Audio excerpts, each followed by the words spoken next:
नमस्कार।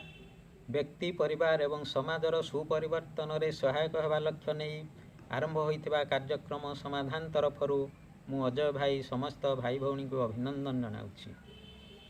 आज विभिन्न विवाह उत्सव मूर्ति विसर्जन राजनैतिक शोभायात्रा आमे जो उच्च शब्द सृष्टि करुवा डीजे एवं बाण प्रदर्शन कर चली ताहा आम शब्द एवं वायु को प्रदूषित करी नाना व्याधिर कारण पलटि जाइछि।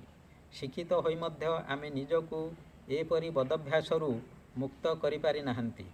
एहा फलरे आम निजर क्षति घटिबा सहित आम परिवार सदस्य सदस्या एवं अन्य शिशु गर्भवती महिला असुस्थ व्यक्ति वरिष्ठ नागरिकंक क्षति घटी चलिछि।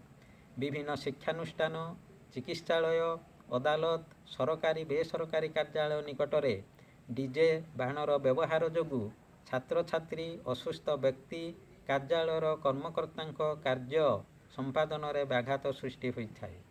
रास्ता उपरे डीजे बाणर व्यवहार द्वारा यातायात रे बाधा सृष्टि होई समूह क्षति घटाई चली थाए। आमर एपरी कार्य अन्य मानक मन रे असंतोष सृष्टि करने सहित आम मानक प्रति घृणा भाव सृष्टि करि थाए। विज्ञान मतरे 60 डेसिबल अधिक शब्द जहाँकि कुकुर भुकिबा शब्द सहित प्राय समान बोली कहुए ताहा आम पाई क्षतिकारक होता है। उच्च शब्द जोगु मानसिक अशांति रक्तचाप वृद्धि अम्लक्षरण अस्थिरता श्रवण शक्ति ह्रास निद्राहीनता हृदरोग जनित समस्या देखा दे थाए। बाणरू निर्गत बाष्प धुआं जोगु वायु प्रदूषित होई नाना श्वास प्रश्वास जनित व्याधि सृष्टि करि थाए। चक्षुर क्षति घटाई थाए।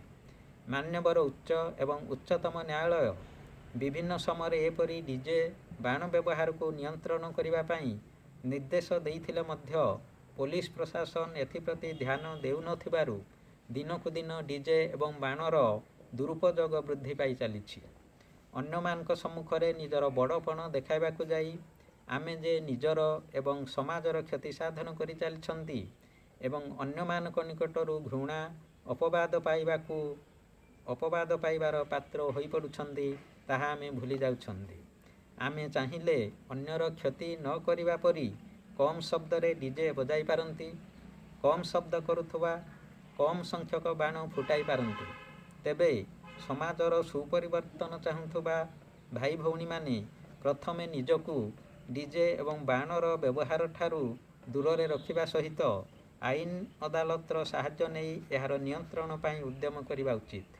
एहा फलरे आमे डीजे एवं बाणर कुपरिणामरू आम समाज को रक्षा करने दिगरे सक्षम हो पारिबा। ए संपर्क में आपनक सुचिंतित मतामत प्रदान करिवे एही आशा सहित समस्तंकर मंगल कामना करी रहुछि। नमस्कार।